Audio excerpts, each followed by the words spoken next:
Alam mo na siguro yung mga sasabihin ko ngayon, pero bakit hanggang ngayon hindi mo pa rin nakakausap o nalalapitan yung crush mo? Diba? At ngayon, kaya sasabihin ko ngayon sa inyo. Usap-usap sa inyong lahat, ako nga pala si Lencho. At sa video to, sasabihin ko yung mga rason na akala nyo sigurong alam nyo na. Pero alam nyo na siguro talaga, pero baka hindi pa, diba? Yung mga rason kung bakit ayaw nyong kausapin o lapitan yung crush nyo. Malawak ang isip, matalas ang diwa. Yun nga lang, kakaiba ang tapas ng dila. Number one, let's be fucking real in here, okay? Alam kong alam mo to. Yung unang-unang rason kung bakit ayaw mong kausapin o lapitan yung crush mo, butang ina, nahihiya ka. Diba? Tangina, wag mong ikaila sa akin yan. Alam kong nahihiya ka. Pero bakit? Bakit ka nahihiya? Anong kinakahiya mo, tol? Ha? Mamamatay ka ba? Babariling ka ba ng crush mo? Ha? Kasi karamihan sa ating mga Pilipino masyadong mahihiyain eh. So hindi ka nahihiya? Eh bakit hanggang ngayon hindi mo pa rin nakakausap yung crush mo? Ha? Sige, sagutin mo nga yung sarili mo. O tol, hindi ako nahihiya. Pukin ng inang 5 taon na, tol. Hindi mo pa rin nakakausap o nalalapitan. Putang ina, since grade 2. High school na kayo, hindi mo pa rin malapit-lapitan o makausap man lang yung crush mo. Number 2, hindi ka nga nahihiya. O, sabihin na natin, hindi ka talaga nahihiya. Na pag tuwing sinasabihan ka ng mga tropa mo, ba't ka nahihiya, tol? Anong kinakahiya mo? O, tapos sinasabi mo, hindi ako nahihiya. Ano naman kinakahiya ko, tol? Pero deep inside, hindi ka talaga nahihiya. Diba? Pero ayaw mo lang sabihin dun sa mga katropa mo, yung mga sa barkada mo, na hindi mo alam yung sasabihin mo. Kasi hindi mo talaga alam eh. Hindi ka nga nahihiya. Eh anong sasabihin mo? Wala kang kaalam-alam, di ba? Kahit nga wala kang hiya. Pag nilapitan mo yung crush mong ganito, magaganunan lang kayo. Kasi hindi mo alam yung sasabihin mo. Natatakot ka doon. Di ba? Hindi mo alam. Wala kang alam. Number 3, hindi mo man lang alam o hindi mo alam kung papansinin ka ba o kakausapin ka pa. Ka ba niya? Diba? So, paano mo nga malalaman, pukin ng ina? Hindi ka nga sumusugal. Hindi mo nga sinusubukan. Hindi mo nga magawang subukan. Kahit nga subukan mo man lang sana, hindi mo magawa eh. Diba?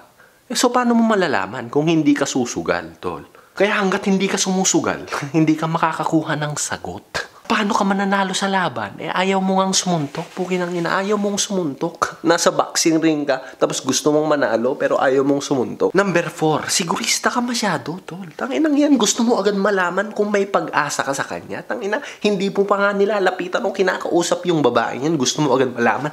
Tol, tanungin mo nga kung may pag-asa ako. Putang inang yan. So, kung sinabi niyang may pag-asa siya, may pag-asa ka, edi parang kayo na, tangina, gago ka ba? Eh parang ang easy to get na ng babaeng ganun.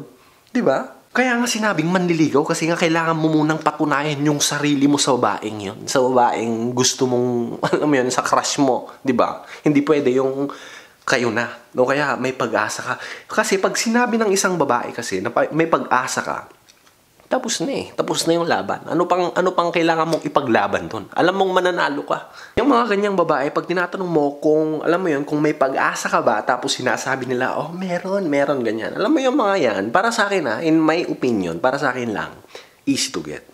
Easy to get, meaning easy to forget. Meaning, pag madali mo siyang nakuha, madali rin siyang makukuha ng iba. Diba? Kasi madali mo siyang nakuha eh. Pukin ng ina. So, hindi mahihirapan yung ibang taong kunin din siya. Ang huli, iniisip mo lagi, tol, baka hindi niya ako type. Tang inang yan, paano mo nga malalaman kung hindi mo nga gustong subukan? Kung hindi mo nga sinusubukan? Ha? Kailangan mo rin sumugal minsan, tol. Hindi yung nandiyan ka lagi sa comfort zone mo. Kailangan mong lumabas dyan sa bubble mo. Sa box mo, di ba? Kailangan mong lumabas. Ilabas mo yung sarili mo sa comfort zone. Like, basagin mo yan. At sumugal ka. Anong inaantay mo? Na siya yung lumapit sa'yo? Ha? Na siya yung magpakilala sa'yo? Ako nga pala si Maria Usawa. Sabi niya, tangina, gago ka ba? Ha? May babae bang ganon? Siguro nga meron. Pero kinamalay ko ba? Kung ganon yung crush mo. Diba? Sabi ko nga may mga babaeng nag-a-approach din. Kung type ka nila, eh type ka nga ba niya? Ha? Yun yung tanong. Kasi nga, alam mo tol, kahit hindi ka ngayon type ng crush mo, hindi ibig sabihin wala ka ng pag-asa. Na pag sinabi niyang, oh, wala kang pag-asa, wala ka ng pag-asa. Diba? Malay mo. And the process of ligawing, yung process na nililigawan mo siya, ma-fall siya sa'yo. Hindi kailangan may pag-asa ka agad dun sa babaeng yun. Kasi kailangan mo ang ipakita sa kanya yung personality mo, na kaya mo ba siyang pasayahin sa kama, at least, for sure, di ba? Paano kayo tatagal kung hindi siya masaya sa kama, di ba? Kaya, yun. Kailangan mo siyang patunayan. Tikman mo siya o free taste ka mong ganon, di ba?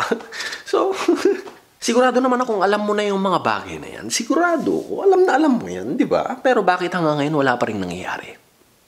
Bakit? Kasi nga, di ba? Alam na alam mo, tol. Kaya putang inang yan. Alam na alam mo na kung bakit ayaw mong lapitan o kausapin yung crush mo. Pero alam mo, gusto lang kitang i-remind, ha? Gusto kitang i-remind. Baka kasi nakakalimutan mo eh. Hindi mo hawak yung buhay mo. Ha? Hindi mo hawak. Malay mo bukas buhay ng ina, mabundol ka. O kaya makaapak ka ng pako. Tapos yung pakong yun, tetanus. May tetano. Diba? Kung matinding tetano, kaya poisonous. Tapos kailangan maagapan agad ng 1 minuto. Pag hindi mo naagapan ng 1 minuto, tangina, mamamatay ka. Worst case scenario, diba? Pero alam mo yun, gusto lang kitang i-remind, tol, hindi mo hawak yung buhay mo. Siyempre, hawak mo siguro, pero at the same time, hindi mo alam kung kailan ka kukunin. Kailangan, pag gising mo sa umaga, gawin mo to araw-araw. Isipin mo lagi, last day mo na. Huwag yan ang magbabago yung mentality mo, tol. Magbabago yan. Isipin mo laging last day mo na. So, next time na makita mo yung crush mo, isipin mo ulit, pugin ng ina. Paano kaya kung mamatay ako bukas? Kamong ganun. Tangina, magbabago yung pag-iisip mo, magbabago yung paniniwala mo, yung mentality mo. Lalapitan mo si crush, susugal ka agad. Kasi nga, tanginang yan. Kung totoo nga talagang mangyayaring mamamatay ka bukas, baka nga mas malupit pa yung gawin mo, di ba? Pero let's just say, what if nga kung mawala ka bukas?